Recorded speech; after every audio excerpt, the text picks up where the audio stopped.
नमस्कार। आर्थिक गुरुकुल के इस एपिसोड में SKP अर्थात सिस्टमेटिक नॉलेज पाथ क्रमबद्ध ज्ञान पथ पर आगे बढ़ते हुए हम लोग नई आने वाली कंपनियों के संदर्भ में, जिन्हें हमने पहले के एपिसोड्स में IPO के तौर पर या OFS के तौर पर या follow on FPO follow on public offer के तौर पर जिन टर्मोलॉजीज़ को डिस्कस किया, उसी संदर्भ में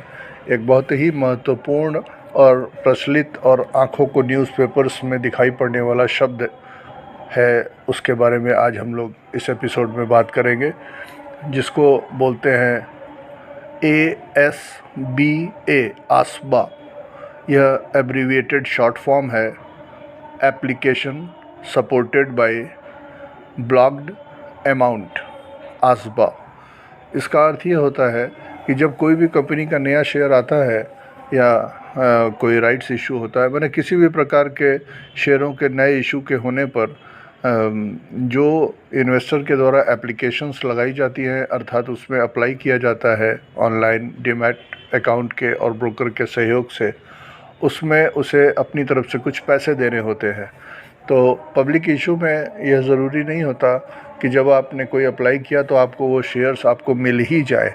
तो इसलिए जब पहले के ज़माने में चेक के थ्रू अथवा स्टॉक इन्वेस्ट के थ्रू एप्लीकेशंस लगा के नए शेयरों के लिए इन्वेस्टर अप्लाई करता था, और अगर 1 महीने 2 महीने का समय लग जाया करता था उसके पैसों के लिए, पैसों के रियलाइज़ होने के बाद फिर उसके बाद रिफ़ंड आने का बहुत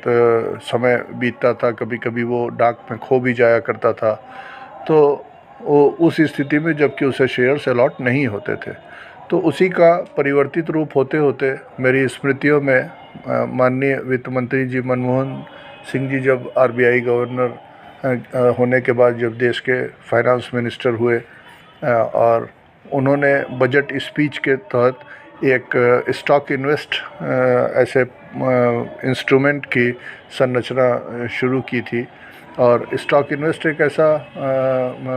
पत्र होता था जिसको बैंक से इशू कराया जाता था, जस्ट लाइक ड्राफ्ट या चेक, और उसके आधार पर अपने एप्लीकेशन को कंपनियों को दिया जाता था। अब यहाँ पर स्टॉक इन्वेस्ट का जिक्र इसलिए मैंने किया क्योंकि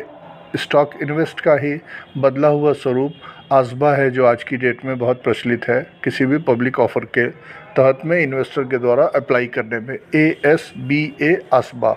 अर्थात application supported by blocked amount. इसका अर्थ ये होता है कि जब आप अपने बैंक अकाउंट में जो पैसे रखे होते हैं उसको चेक अथवा ड्राफ्ट के माध्यम से जैसे अप्लाई करते हैं, तो वो पैसे तुरंत आपके अकाउंट से निकल जाते हैं और कंपनी के पास चले जाते हैं। कंपनी के पास ये ऑप्शन होता है कि अगर उसको सपोज़ करिए 1 करोड़ शेयर इशू करने हैं और 5 करोड़ लोगों की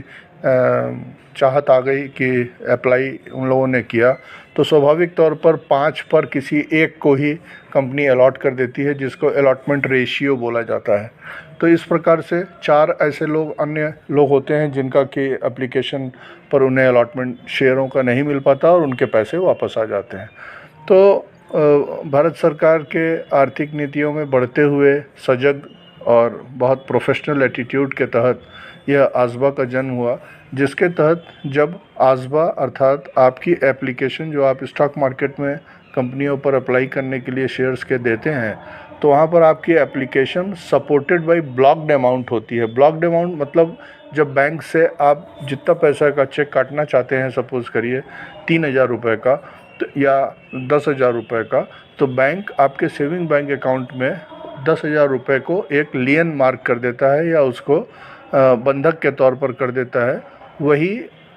सपोर्टेड बाय ब्लॉक्ड अमाउंट वाला, माने वो आपका 10,000 रुपये ब्लॉक कर देता है कि आप उस पैसे को उस एप्लीकेशन के साथ अप्लाई करते हैं, और वह पैसे आप तब तक यूज़ नहीं कर सकते जबकि कंपनी की तरफ से उस संदर्भ में कोई निर्देश नहीं हो जाता कि आपको शेयर्स अलॉट हुए या नहीं हुए। अगर नहीं होते हैं तो वह आस्बा का अमाउंट फ्री हो जाता है और आपके लिए यूज़ करने लायक यूजेबल अमाउंट हो जाता है। अगर वो पैसे जो आपने 10,000 रुपये सपोज़ करिए उससे अप्लाई किए हैं और उसके अंडर आपको शेयर्स अलॉट हो जाते हैं, तो बैंक से वो पैसे 10,000 रुपये आपके उस अलॉटमेंट ऑफ शेयर्स के एवज में बैंक की तरफ से कंपनी के पास चले जाते हैं। इस प्रकार करने से एक फ़ायदा ये होता है इन्वेस्टर के हित में कि पहले के ज़माने में तो खैर 1 महीना 2 महीना का समय लग जाया करता था, लेकिन अब आसबा के तहत होता यह है कि जब आप supported by blocked amount apply करते हैं तो ऐसी स्थिति में वह पैसा जो सपोर्टेड बाय ब्लॉक्ड अमाउंट होता है, वो अगर सपोज़ करिए 10 दिन भी आपके बैंक अकाउंट में ब्लॉक होकर रहता है तो वह बैंक के मिलने वाले ब्याज में प्रोडक्ट के रूप में आपके ही अकाउंट में माना जाता है। तो इस प्रकार जो एप्लीकेशन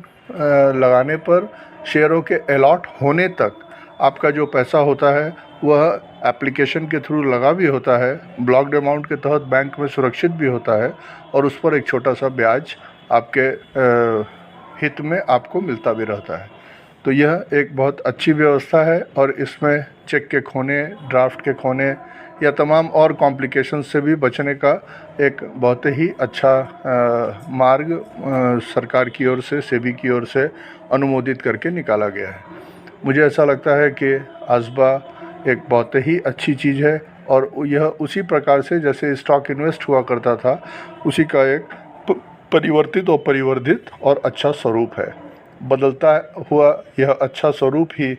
इन आकांक्षाओं को जन्म देता है कि मेरा भारत भी बदल रहा है और अपने उज्जवल भविष्य की ओर बढ़ रहा है। इन्हीं शुभकामनाओं के साथ जय हिंद।